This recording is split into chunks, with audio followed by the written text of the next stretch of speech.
Bonjour à tous et bienvenue dans cette nouvelle vidéo de Quotidien d'investisseur. Dans l'épisode précédent, nous avions vu qu'aujourd'hui est un très bon moment pour commencer à investir en bourse et que l'investissement dans les actions et l'immobilier est licite. Pour ceux qui n'auraient pas vu cet épisode, prenez quelques minutes pour le regarder. Le lien devrait apparaître en haut. Comme promis, nous allons préparer le plan de travail pour rentrer en bourse et se familiariser avec cet environnement. Donc, il s'agit d'ouvrir votre compte bourse, le compte que vous allez utiliser pour investir.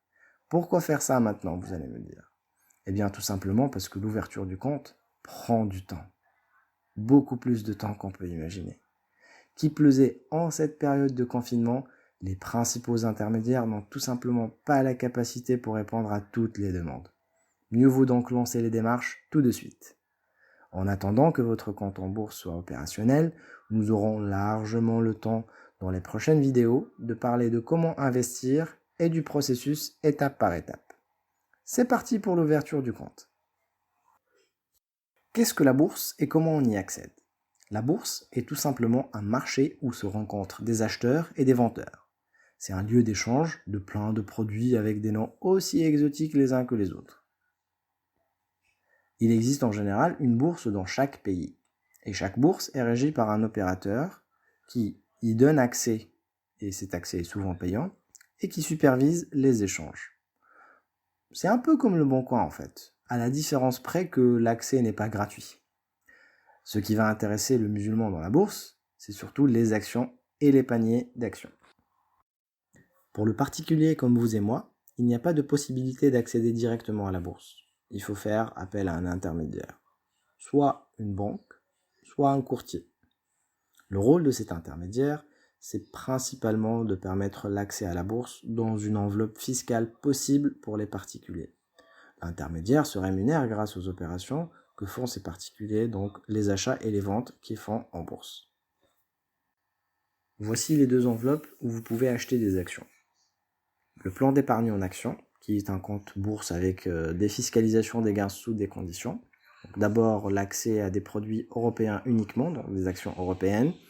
Le plafond de placement est limité à 150 kg et le taux d'imposition varie selon l'âge du compte. En dessous de 5 ans, c'est 30%. Au-delà, c'est 17%. Donc il faut garder son PEA le plus longtemps possible, idéalement au-delà de 5 ans. Notez aussi qu'une personne ne peut avoir qu'un seul PEA. Le compte titre ordinaire, à l'inverse, c'est un compte bourse normal, sans conditions particulières, sans contraintes. Donc on peut acheter des actions du monde entier, il n'y a pas de plafond sur les versements, il n'y a pas de limite sur le nombre de comptes titres qu'on peut détenir, et le taux d'imposition, il est fixe, quel que soit l'âge du produit, donc 30%. En général, quand vous demandez à ouvrir un compte PEA, on vous ouvre également un compte CTO. Donc, comment choisir son intermédiaire? Le critère principal, à mon avis, c'est les frais. Et ça paraît assez intuitif, en fait. Chaque euro que vous payez à l'intermédiaire, c'est un euro en moins pour vous et votre investissement. Donc, vous avez intérêt à minimiser les frais payés et les frais donnés à l'intermédiaire. Si l'on devait faire un classement, du coup, par le montant des frais facturés, on obtiendrait quelque chose comme ça. En bas de l'échelle, mais vraiment tout bas de l'échelle, c'est-à-dire avec le plus de frais, les banques traditionnelles, type BNP, Société Générale, etc. Au niveau intermédiaire, on retrouve les banques en ligne, typiquement Fortuneo et Boursorama. Là, on commence à avoir des choses intéressantes en termes de prix. Le top vraiment reste cependant les courtiers en ligne. Les meilleurs sont Bourse Directe et DeGiro. Le souci, c'est qu'ils sont vraiment sous l'eau en ce moment. Et ils ont bloqué les nouvelles demandes d'ouverture en cette crise jusqu'à nouvel ordre. C'est bien dommage. Donc, en récapitulatif, si vous avez déjà un compte chez Boursorama ou Fortuneo, je pense que c'est les meilleurs, c'est parfait car vous allez pouvoir créer votre compte bourse tout de suite rapidement. Sinon, vous pouvez ouvrir un compte chez l'une ou l'autre, ou même les deux, ça ne vous coûtera rien. Personnellement, je préfère le compte bourse Fortuneo avec la formule Optimum.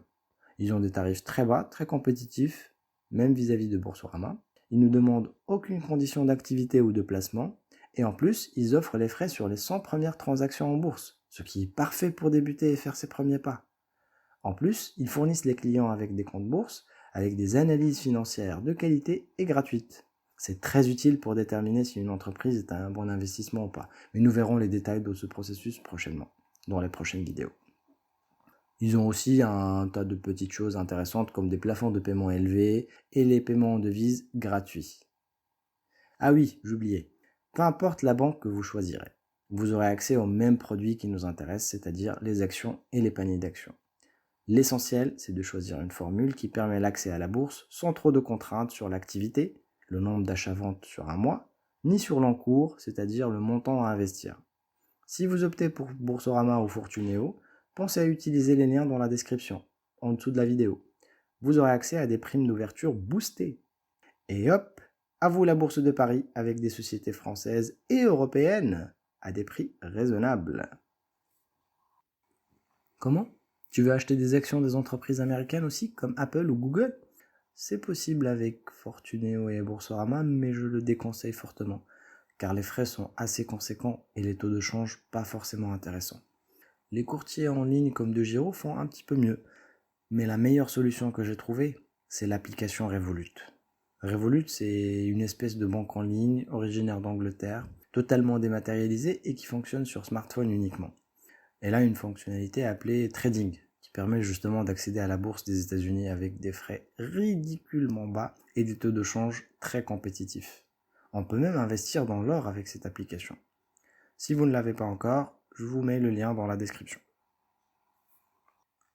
Voilà, vous savez tout sur les outils que je recommande personnellement pour investir. D'abord, le compte Bourse Fortuneo pour le PEA et le CTO pour les investissements Europe, et puis l'application Revolut pour les investissements aux États-Unis. Mais pas que. Je compte sur vous pour lancer l'ouverture de votre compte bourse et télécharger l'application Revolut dès aujourd'hui. Et n'oubliez pas de liker, partager, commenter la vidéo si elle vous a plu. À très bientôt. Et n'oubliez pas, avec Quotidien d'investisseur, l'investissement halal est à portée de main.